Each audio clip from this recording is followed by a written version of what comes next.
hillside above the Bay of Naples holds one view that never moves. In it, modern rooftops climb every visible slope, apartment towers rise toward the east, cruise ships and container vessels crowd a working harbor, and a steady current of scooters and cars threads streets that were never built for them.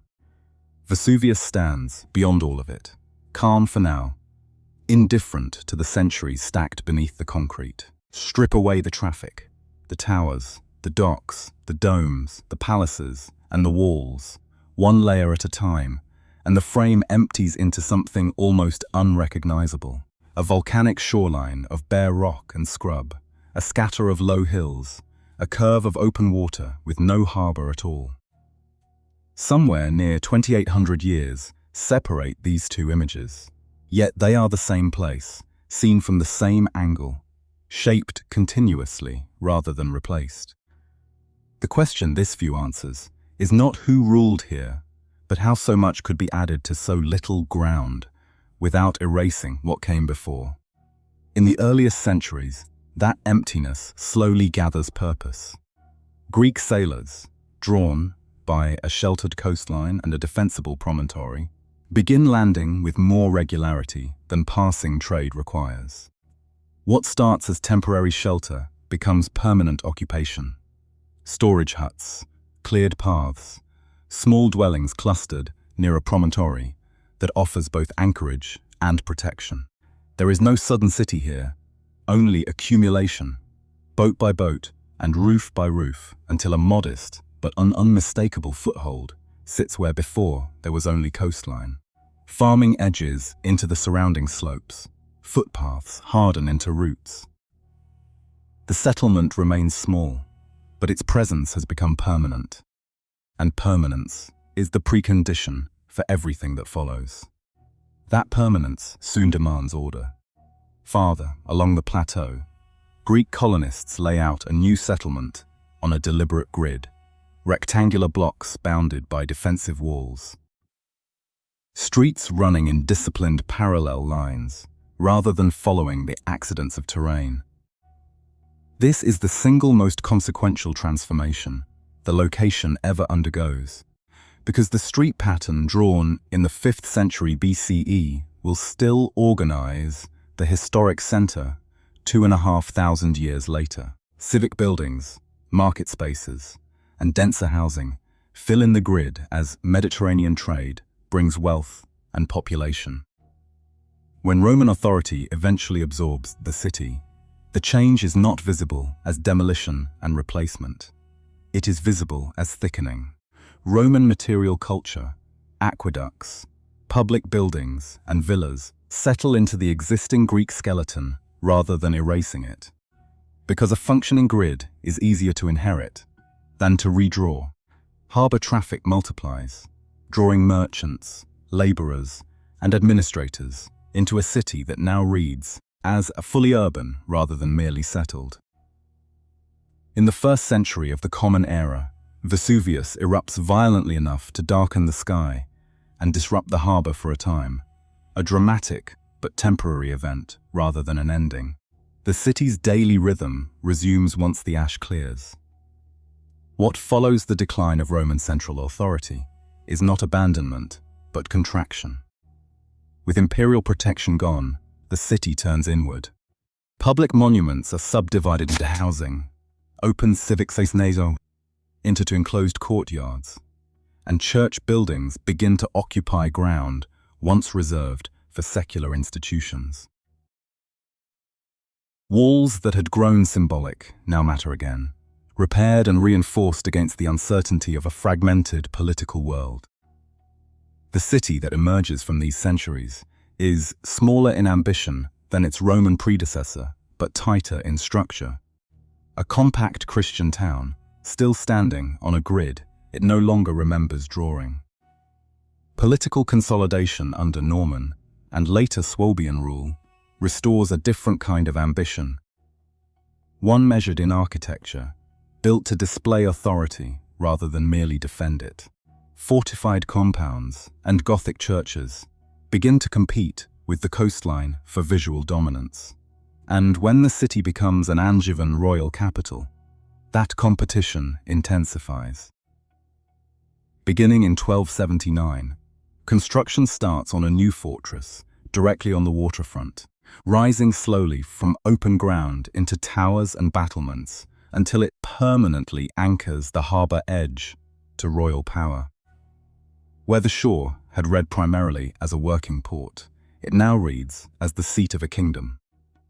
Later, Aragonese rule reworks the same fortress with heavier, more sophisticated defences, evidence that the building itself continues evolving even as it remains fixed in place.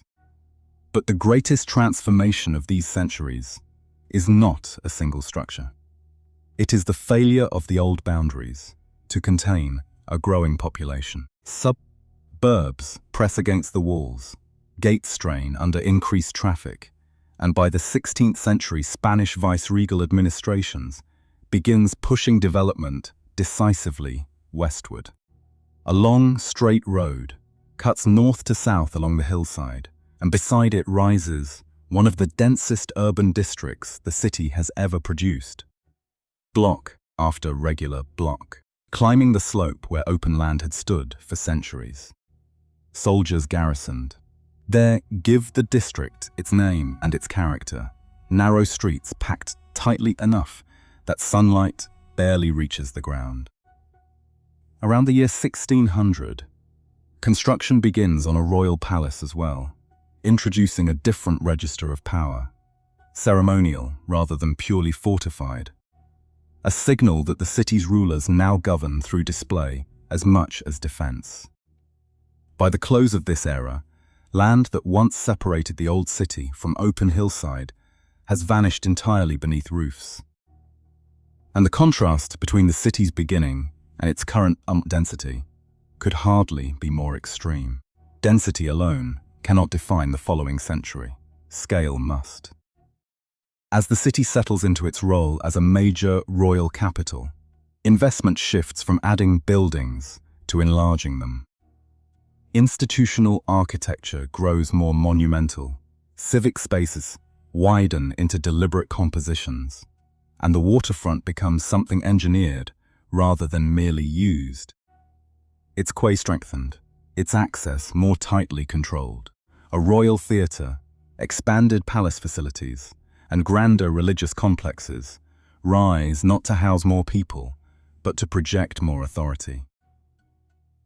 Political upheaval occasionally interrupts this rhythm, brief revolutionary movements, leaving flags and crowds that vanish again within the frame almost as quickly as they appear. But the underlying architectural project continues regardless of who momentarily claims the palace. Then, movement itself begins to change. In the early 19th century, steam-powered vessels start appearing alongside the sailing ships that still fill the bay. Two technologies, sharing the same harbour for years before, one fully supersedes the other. In 1839, a railway line opens along the coast, one of the earliest in the region, and for the first time, a plume of engine smoke and a moving train become part of what the fixed view records, a small but unmistakable sign that the city now moves at mechanical speed. Workshops and rail infrastructure follow, and the waterfront grows still more organized to accommodate them.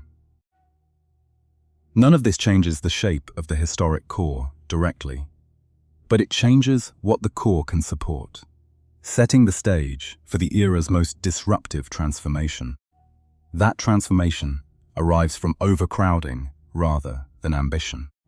By the mid-19th century, the old city, still largely bounded by its Spanish-era density, has become dangerously congested, and a cholera epidemic exposes much of how severe the sanitation crisis has grown.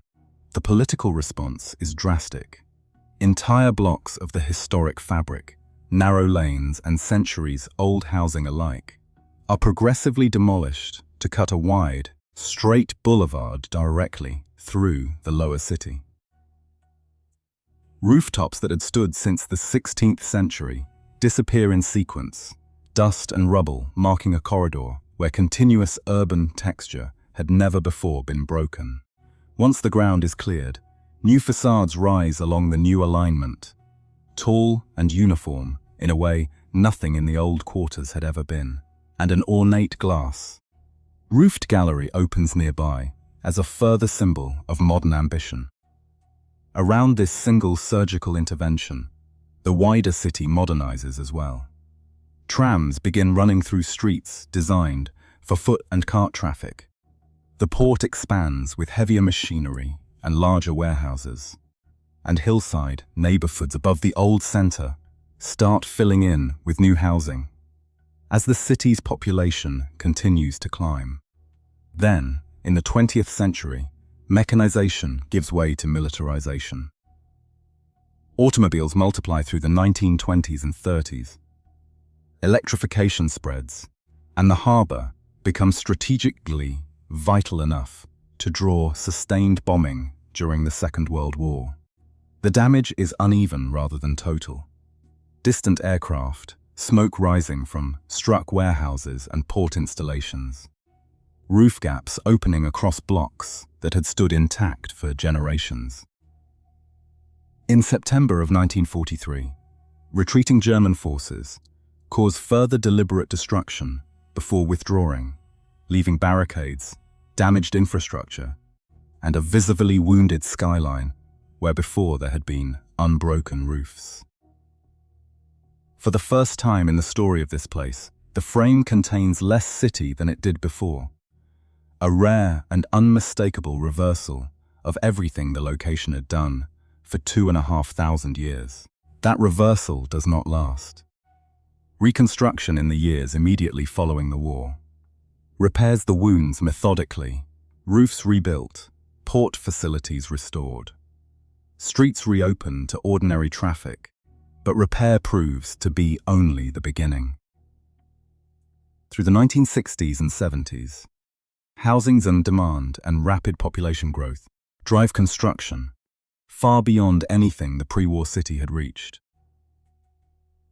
Apartment blocks spreading across hillsides that had remained partly open even through centuries of density. Roads widening to accommodate a rapidly growing number of automobiles. And the visible edge between city and countryside becoming difficult to locate at all. An earthquake in 1980 scatters damage across parts of the urban area, prompting emergency repair and, eventually, renewed infrastructure investment rather than any lasting retreat. Out of that same period rises the location's most dramatic modern addition, a cluster of high-rise office towers to the east. The first genuinely vertical skyline the city has ever produced, signaling a new administrative and commercial identity built alongside, rather than instead of, the historic core.